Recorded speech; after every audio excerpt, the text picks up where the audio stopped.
where you think your life is headed, you might start over 2, 3, 4 times. So I think that I would have told myself to leave him. Like, I can't be stopped. Like, I really know just that's right. believe that. Like, It's inspiring. if something don't work out, whoop-de-doo.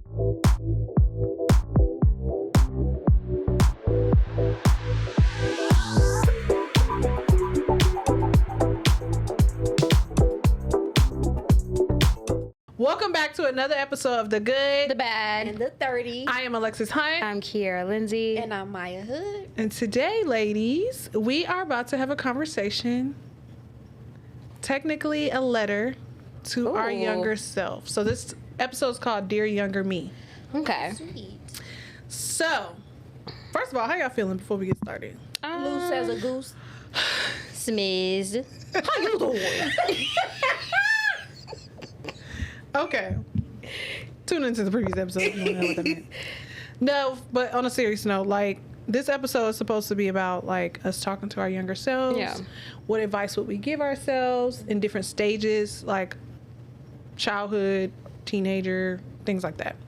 However, I first want to reference how, Kiera, we have come across a couple young women who have come to us, asked us our age, and asked for advice. So you remember we recently went to the outlet, and it was a girl that worked at a perfume shop, and she was like, oh, how old are y'all or whatever? And we were like, oh, 31, you know, about to be 32. And she was 22, I think. Yeah, she was.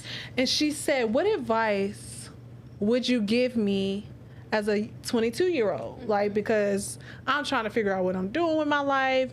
And first of all, like, her even asking that made me feel so good, because we got that asked to us before. I don't know if you remember Homecoming. Another young lady, she was recording a YouTube video. Yes. And yes, I actually followed her on Instagram. I remember. She was in like video, film, or broadcasting or something like that. And the fact that we were like alum and came back, and she was just like, oh my gosh, like I would love to get like advice. And when young women ask us for advice, I just so honored, because like I wish I asked people older than me for advice. Yeah. I had an older sister, technically a stepsister, but that's my sister, where I tried to like follow behind her doing everything, but we weren't that far apart for me to ask for advice. You know what I mean? Like, we were only a couple years, but like these women were 10 plus years older than them. And what do you remember the advice that you gave her? It was probably because it was at homecoming, so it was probably along the lines of take it all in because it's gonna go by fast. Like somewhere around there. Like, have as much fun as you can, because once you get into the real world, it's literally the real world. Yeah. It was probably somewhere around there. But the girl recently at the outlet. Oh, I told her to give her grace. I said to give yourself grace. Don't put too much pressure on yourself, because you're probably not going to have everything figured out by the time you get specific ages. Just give yourself grace and it'll just come to you. Yeah. What would you give, like, of a young woman that's 21, 22, 23 years? And you may have gotten this question too before. Like, what advice would you give her? Like, where she is in life, how would you make her feel good about growing older? I think understanding, like, you can't control where you're headed or what God has intended for you. So we talk about being where your feet are. Yeah, I believe you said that too. Being present and obviously, like, sharpening your discernment at the time as much as you can, but knowing that you can't control everything, because that alone, like, creates anxiety about the future, and it just it hinders you from being able to, like, accomplish things in real time or just think soundly. Yeah, I remember the advice I gave the girl. I don't remember the one at homecoming, but since the outlet one was like very recent, I just was saying, like, it gets better as you get older. Like, don't look at age. And I saw Monica said on a podcast, don't look at age too much as a number, because people like to downplay people getting older. Like, oh, you getting old, but like, what's the opposite of getting older? You're dead. You're no longer growing. You're no longer living. So I was just telling her, like, it gets better as you get older, and don't be afraid to sometimes where you think your life is headed. You might start over 2, 3, 4 times. Yeah. But as long as that you're you're alive to try again. Like, that's enough to be grateful for. Mm-hmm. You're not gonna always be where you want to be in life. Hell, we are older and we have shit together, but it's not all the way where we want to be. We're still striving to be better. So, and I love that she actually like took that in. Like, she actually looked very appreciative. She did. Like, she really did. She was just like, oh wow, because you know, like I was just trying to figure out. Appreciate it. Like, I feel like I gotta have everything together. And I'm like, baby, you 22, and I can think too as a 22-year-old hearing that, like hearing, oh, it gets better. It's like, yeah, okay. It sounds good, but when you actually see women who's like in like doing better, successfully growing, it's like it's inspiring. So I love hearing that. Obviously, having a little sister, pouring into her, I think it's important. I know we had Kiba on last season, pouring back into that generation. Yeah. Because imagine where we would be if people poured into us. So I think mentorship is super important. Yeah, for sure. So, dear younger me, there's so much I wish I could tell myself, but honestly, you probably wouldn't even listen. So today we're having a conversation out loud. What would you say to the version of you that needed it the most? How old was I? The version of you that needed it the most. What would you say to your younger self? What age range did you feel like you needed advice, support, guidance the most? I would probably say at my 15, 16-year-old self, because I like thinking about it now, or just like over the past couple of years and understanding what I want from myself, which is to be in a relationship and to be married. I genuinely feel like the relationship that I had, the very first relationship that I had, and being in it for so long, like it put a fear in me that makes me move the way that I move for like when I'm meeting other people or other men now. So I think that I would have told myself to leave him. Like he doesn't love you the way that you feel like you're being loved. I think that I just didn't know my worth at that time because I was so young.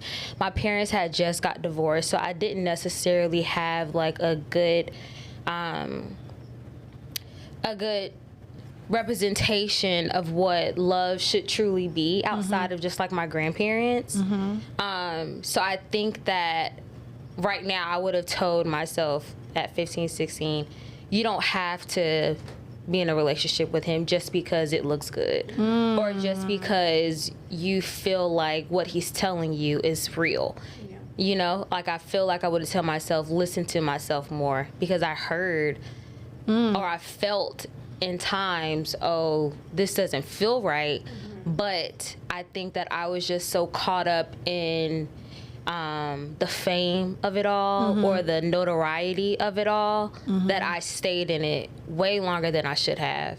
And I think that me staying in it way longer than I should have hindered my experience in college. It's hindering my experience, not now, but just like in my dating era now, because that's something that I want. And I feel like I move with way too much caution because I'm trying to continue to protect myself. So that's what I would say. That's amazing. That was a great answer, by the way. Thanks. Yeah, it actually made me think of something else, because originally I was going to say college, like what I consider developing years. When I think about the age that I am now and like about to be 30, those were very valuable developing years. But hearing you say that, I would say between the ages of like 17 and 21 for me, because I have always like had goals, and I've been very goal driven and focused on getting it done. I would tell my younger self to take your time, because in trying to rush the process of completion and trying to rush to get to certain things, so being in a relationship and thinking that the track of that is to get married, but in the midst of that, I'm going to go to college, I'm going to get a degree, and then what comes after the degree is the marriage and family and all of that stuff. And when you don't take your time, you don't first of all, you miss out on opportunities because you're kind of so tunnel vision on like what you think your plan is, what you think is meant for you to do, and you miss out on experiences that come along the way because you're like, oh, I'm in this relationship, or oh, I just need to focus on finishing college. I can't do too many extracurriculars. I can't take on too many bills. I need to finish school so I can get a good job so I can pay my student loans. It's just so black and white that you miss all of the gray areas of life. That gray sounds like dull and bad, but they're necessary. They're necessary, and there's a lot of like lessons that you are lessons and experiences that you're supposed to be having. I would definitely speak to two versions of me. I would speak to really my whole like younger, like middle school, high school, or maybe high school me. I would tell myself, dream bigger. And because I had you said you were always motivated, goal oriented. That's new for me. Like that didn't come until Chase, really. Like maybe a year before Chase. Like I'm like, okay, let me do something with my life. I'm a mom, But I didn't dream. I literally was okay with the bare minimum. Like I thought, C's get degrees, god damn it. I'm gonna make it through after college. What profession did I want? Not one. I just was okay with like, I'll be a mom. And just, that's fine. Like I didn't really have goals. I didn't have anybody pushing. Like my mom, obviously they wanted me to finish school and things like that. But I'm just saying like, I didn't have anything where I'm like, ooh, I want to do that. I could dream bigger. It just was like, go to school, get a job, work. Yeah. And so I felt like I always thought so low. Like, but I thought that was normal. I thought that was average. So I would tell myself, dream bigger, put yourself out there a little bit more. Because knowing I have it in me, I just didn't see that for myself. So I would tell my younger self, dream bigger, as far as like high school and all that. Then college, the end of college, I had got into a relationship. Well, me and him dated. We went to middle school together, dated in high school, dated in college, broke up, got back together. Lived together at a very young age. I think I was 22, 23. I would tell myself, slow down. Don't do it. How about that? Slow down. Like, don't do it, but like slow down on life. Like trying to, like, why are you, like, every time I tell anybody this story, I'm like, bruh, the reason why I feel like we didn't work out, like, obviously it was very toxic, all those things. We were friends, but I think I was trying to do big girl stuff, and I was not a big girl. Yeah, like I agree. I was not a big girl. I resonate with that. Yeah, trying to take on responsibilities I was never supposed to take on, and I feel like I've done that in my life, trying to take on things that God was not. It's not time for you to be in that situation, or you're not even supposed to be here. What are you doing here? Yeah. Like, what are you even doing here? And if you wasn't here, you wouldn't even been in a lot of situations. So, slow down, take your time at like that young 20s, but in high school, dream bigger. I feel like I didn't go after as much as I should. Chelsea talked on our last episode about not taking opportunities, internships that weren't paid, things like that. I did the same thing. And if I ever say I had a regret in college, like, yes, I got my degree, excuse me, and I'm very grateful, but I didn't take as many opportunities because it's no dollar sign attached to it, but not every opportunity has money attached to it. And sometimes you have to take that. You have to step out on faith. You have to get that exposure and experience. And I just feel like my brain wasn't there. I didn't have a mentor or anybody that went to school, that went to college before me to say, babes, this is what you need to do. And so for my little sister now that's in college, I'm telling her, if it's not paid, bruh, we're going to have to come up with the funds for you, your gas, whatever. You don't need to have a job. Yeah. Obviously, economy is different. Obviously, stages of, like, my parents didn't have as much money as they do now. When I was a kid, things like that, circumstances happen. But I just wish I would have dreamed bigger. And I will say my ex that I had lived with at that young age, he did tell me that over time, like, you don't dream big enough. And I'm like, what's wrong with the way I dream, But I looked at it as a negative thing. And although it was a negative relationship, he was telling the truth. Like, you don't dream big enough. Like, you think too bare minimum of yourself. And I thought the bare minimum was enough. And so I would talk to myself and say, babes, dream bigger. You're bigger than that. So that's something I would definitely say. Like I said, I talked about missed opportunities. Do y'all feel like y'all missed any opportunities by not having the support, or like your younger self not knowing what you know today? Do you feel like you've missed opportunities, or you didn't take advantage of certain things when you could or should have, just because you just didn't know and nobody was there to push you?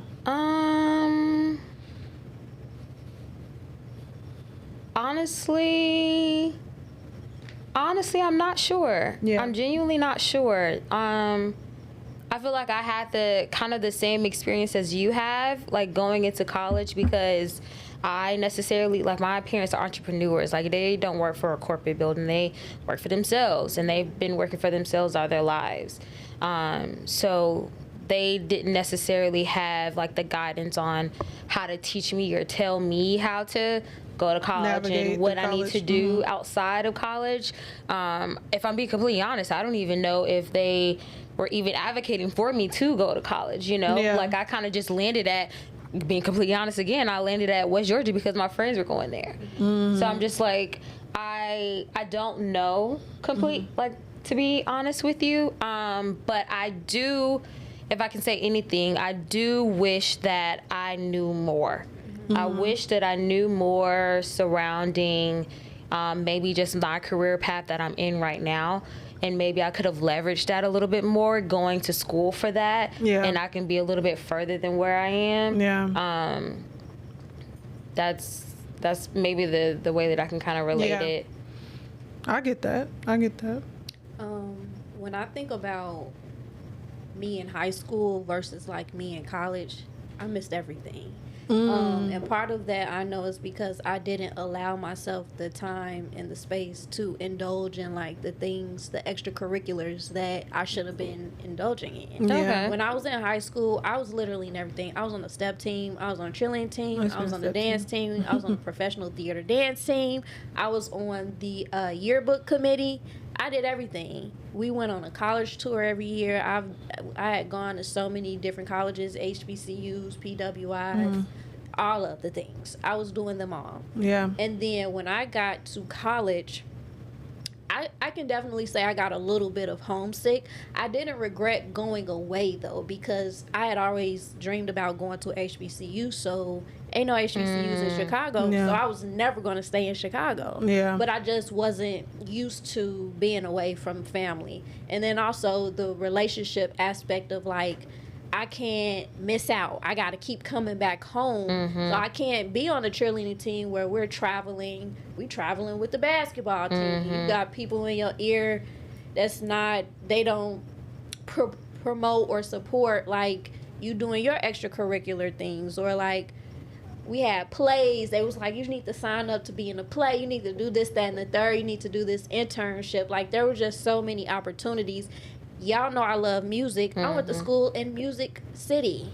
That's what Nashville's called. It is. So hindsight is 2020. I'm looking like I could have been going to all the concerts. Yeah. I could have been doing journalism. I could have been doing all of these different things. So it's definitely a lot of missed opportunity. And I know exactly why. And I guess, if anything, I be upset because it's like, it ain't that I didn't have the ideas, or it's not even that I didn't think that I could do it. Yeah. I was distracted. Yeah. I think that, because you just said something that made me kind of just play association in my head. To answer your question, to kind of piggyback off of what I said, but also to answer your question based on something that you said, being that my family did not go to college, and they're not aware of, like, the college dynamic and things of that nature, I think that I missed out on the HBCU aspect of college. And I think that that's something that I probably would have had a time, you know, just kind of being in that environment with other Black people. I probably would have been so inspired, so driven to find a true career path and sticking to it. And but I'm also really big on everything happens for a reason. Absolutely. And you don't miss the people that are my closest, Alexis, the people that are my closest friends till this day are the people that I met in college. So it's like for sure, like a balance beam, you know? Like, yeah, I missed out on that experience, but do I want that more? Would I have wanted that more to be there over the people that I have in my life right now? Probably not, but definitely not. Yeah, I feel that. I get that. I do wish I would have went. If it's one regret, I do wish I would have went to HBCU But y'all know what's funny? I didn't have, like, I am technically first generation. Like, my mom got her associate's degree, but I am first generation of getting a 4-year degree. Same. In addition to that, I didn't have a lot of HBCU people in my family. I literally got the inspiration to go to HBCU for movies. And all of them were based in Atlanta. Why didn't I go to school in Atlanta, though? Like, that was, I don't think I applied to any of the HBCUs. Well, they was fake HBCUs on the Well, yes and no, but they was filmed on campus. Yeah. Because I just found out, side note, that Stump the Yard, the performance was at Georgia Clark. Tech. Oh, it was at Georgia Tech. Clark. I thought, but I think they filmed the campus. Yeah. Yes. That's the same for A Different World too. School Days, A Different World. Like that all other of the movie with Taraji P. Henson recently. It's not that. It's new. Like a couple years. It's like a Black revolutionary movie. That was filmed at Clark Atlanta as well. Yeah. Most of them were. Yeah. School Days, all of that. Yep. Hidden Figures. Hidden Figures. Oh, okay. Yeah. Yep. But no, that's good to know. So, like, just to shift a little bit, would your younger self be proud of who you are today? Very much so. Hell yeah. I personally think yes. I think, like I said before, my younger self thought bare minimum. I never dreamt of being a business owner. I dreamt of being a mom, but I never dreamt of, like, being independent. I never dreamt of doing a lot of things. And I personally feel like God trusted me with a lot of stuff. Like, God trusted me with my child being special needs, to challenge me, to let you know that, like, I made you for this. And people always say, like, oh, you're his person, you're his safe space. And it's like, I would have never thought that I could handle that. Like, you know? Like, I knew I would be a mom, but I would have never thought, like, I could handle that, because I just feel like I don't know. I literally thought I was regular. Like, I really thought I was basic. Like, I was like, okay, I'm going to wear the basic hairstyles. I'm going to look basic. I'm going to be like, I don't know why that was in my head, but I was just like, the right way to go is to be regular. And I never thought outside the box for anything in my life. Like, literally all the way up to, I will give credit to my child's father. I will say that, like, he was very motivated. He was a very pivotal person in my life. Like, how his drive and he had motion, and, like, I just saw that, and I feel like I instantly got inspiration. He didn't have to say, oh, go do this, do that, whatever. Like, I saw him moving, and I'm like, dang, I could do this. I could be better. I can do this. I can make this. I can do that, whatever. And he knows that. Like, that's one thing. I'm like, one thing I love about you is you inspired me without even saying a word. Yeah. Like, I just looked at you like, oh, shit, let me get my shit together. Because I thought I was just going to be, like, a housewife, like a stay-at-home mom, like, regular. Like, I just was like, I don't give a fuck. I'm going to go get my degree just because that's what we supposed to do, right? We're supposed to go to college to get a degree. So I think my younger self would be, like, super proud. And then, like, well, before I go to the next thing, what would y'all say that, would your younger self be proud of you for today? I think she would be, because I'm not gonna lie, everything that I've accomplished, it wasn't on my bingo card.